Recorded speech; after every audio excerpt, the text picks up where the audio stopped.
सास की बीमारी। शादी के ठीक बाद नेहा की सास की तबीयत बहुत खराब हो गई। बताइए क्या हुआ है आपको? बेटे की शादी थी तो थकान हो गई।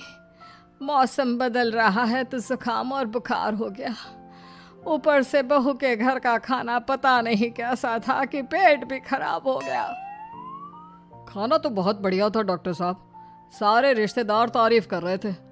रोहित की माँ इतनी कमज़ोर है कि ज़रा से में बीमार पड़ जाती है। डॉक्टर साहब आप सारी जांच करके देखिए, मुझे ऐसी क्या बीमारी है कि मेरी तबीयत ठीक ही नहीं रहती। फिलहाल तो ज़्यादा कुछ नहीं है, पहले आपके ज़ुकाम बुखार और पेट का इलाज कर लेते हैं, फिर बाकी के टेस्ट करवा लेंगे। अभी आप ये दवाइयाँ ले आइए। पिताजी मैं डॉक्टर साहब को छोड़कर और दवाइयाँ लेकर आता हूँ। माँ जी तो बीमार थी, इसलिए नेहा ने किचन संभाल लिया। माँ जी अब आपकी तबीयत कैसी है? पहले से ठीक है। आप बैठिए, मैं खाना लगाती हूँ। तेरे बाबूजी और रोहित ने खाना खा लिया? रोहित तो टिफिन लेकर ऑफिस गए हैं माँ, और बाबूजी ने खाना खा लिया है। आप शुरू कीजिए। यह क्या, खाने में इतना तेल इतने मसाले? अरे अभी अभी तो तबीयत ठीक हुई है मेरी, तुम क्या मुझे वापस बीमार करना चाहती हो? नहीं माँ जी, ऐसा नहीं है। क्या हुआ? देखो ये बहू ने कैसा खाना बनाया है। खाना तो बहुत ही स्वादिष्ट था। अरे मैं ये खाना खाऊंगी तो बीमार हो जाऊंगी ना। ओह हाँ, बहू को अभी पता नहीं ना तुम्हारे बारे में, रोहित समझा देगा उसे। देख बहू, अच्छे से समझ लेना कि इस घर में कैसा खाना बनता है। हाँ माँ जी, मैं समझ लूँगी, लेकिन अभी आप कुछ तो खा लो। ये खाना खा लूंगी तो कल का खाना खाने के लिए बचूंगी भी नहीं। सास की बातें सुनकर नेहा उदास हो गई। उसने रोहित के घर आती ही उससे माँ जी के खाने के बारे में पूछा। आज माँ जी ने मुझे खाने के लिए बहुत बुरा भला कहा। माँ को मसालेदार और तेल घी वाला खाना सूट नहीं करता, वो बीमार पड़ जाती हैं। ऐसी क्या बीमारी है माँ जी को? पता नहीं, आज तक कई डॉक्टरों को दिखाया, कितने टेस्ट करवाए, लेकिन कोई बीमारी पकड़ में ही नहीं आई।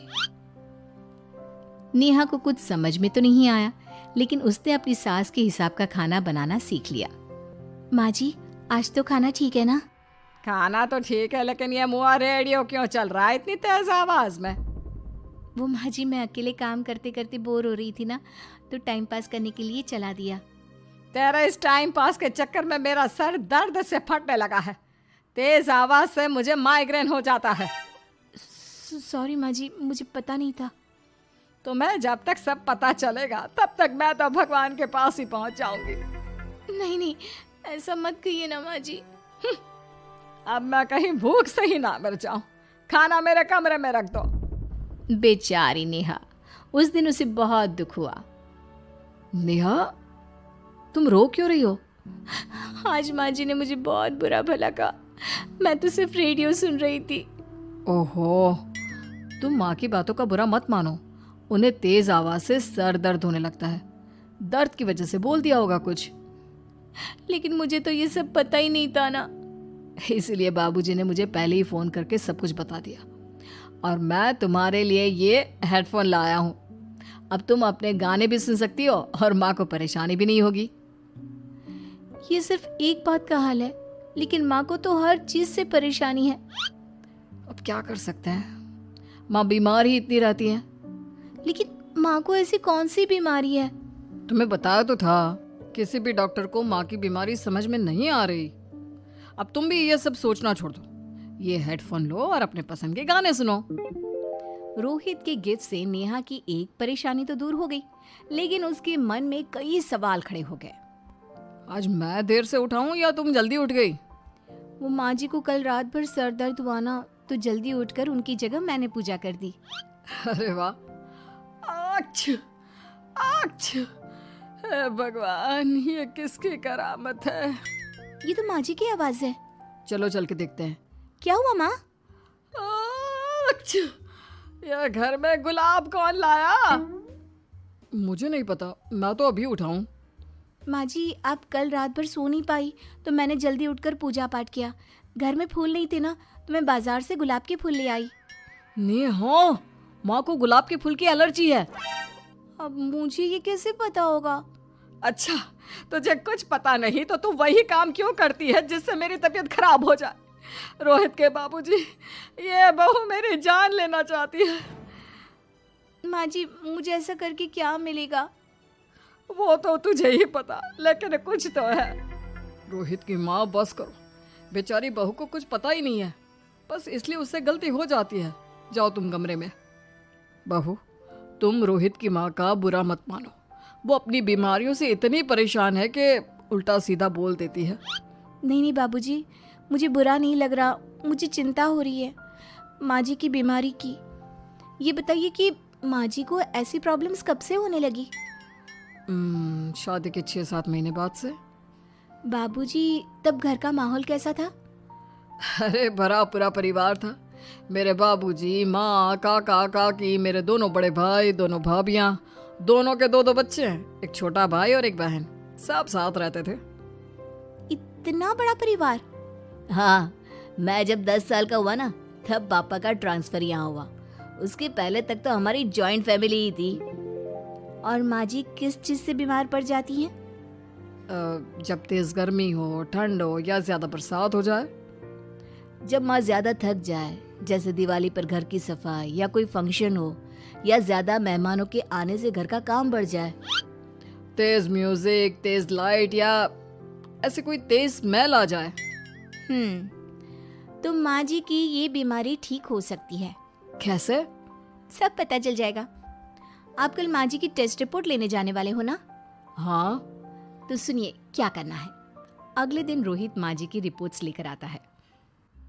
माँ, बाबूजी, नेहा। अरे क्या हो गया रोहित? माँ जी की रिपोर्ट आ गई है। कुछ सीरियस है क्या? जिसका डर था वही हुआ। अरे गोल गोल बातें मत कर, सीधी तरफ बता बेटा, क्या हुआ है मुझे? माँ, आपकी किडनी, लिवर सब फेल हो गया है। आपका दिल भी कमज़ोर हो गया है। डॉक्टर ने कहा है कि आपके पास सिर्फ 1 महीना बचा है। ये क्या बक रहा है? ऐसा हो ही नहीं सकता। मुझे लग ही नहीं रहा कि मैं इतनी बीमार हूँ। लेकिन माँ जी, रिपोर्ट झूठी तो नहीं हो सकती ना? हाँ, माँ को 20 साल की उम्र से बीमारी लग गई थी, लेकिन कोई डॉक्टर पकड़ नहीं पाया और अब ये बीमारियां बहुत ज़्यादा बढ़ गई हैं।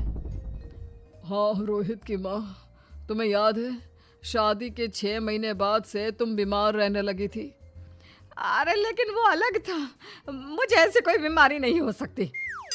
ये तुम कैसे कह सकती हो माँ? हाँ, तुम उस वक्त बीमार पड़ी थी ना, और अब डॉक्टर भी यही कह रहे हैं, तो सच ही तो होगा। और आप तभी से बीमार ही तो रहती आई हैं। अरे लेकिन तब मैं बीमार थी ही नहीं। क्या मतलब? अरे तब मैं बीमारी का नाटक करती थी, मुझे कुछ नहीं हुआ था। ये क्या बोल रही हो? हाँ, घर में इतने सारे लोग थे और सबसे छोटी बहू मैं थी, तो सारा काम मुझे करना पड़ता, इसलिए काम से बचने के लिए मैं नाटक करने लगी। लेकिन आपको अभी भी वही बीमारियां होती है ना माँ? हाँ, अगर नाटक था तो ये प्रॉब्लम तुम्हें अभी क्यों होती है? इसका जवाब मैं देती हूँ। माँ जी कई महीनों तक नाटक करती रही, इसलिए इनके दिमाग ने धीरे धीरे इस झूठ को सच मान लिया और इनका दिमाग उन बीमारियों का एहसास कराने लगा। हैं? ऐसे भी होता है क्या? हाँ माँ जी, इसे प्लेसिबो इफेक्ट कहते हैं।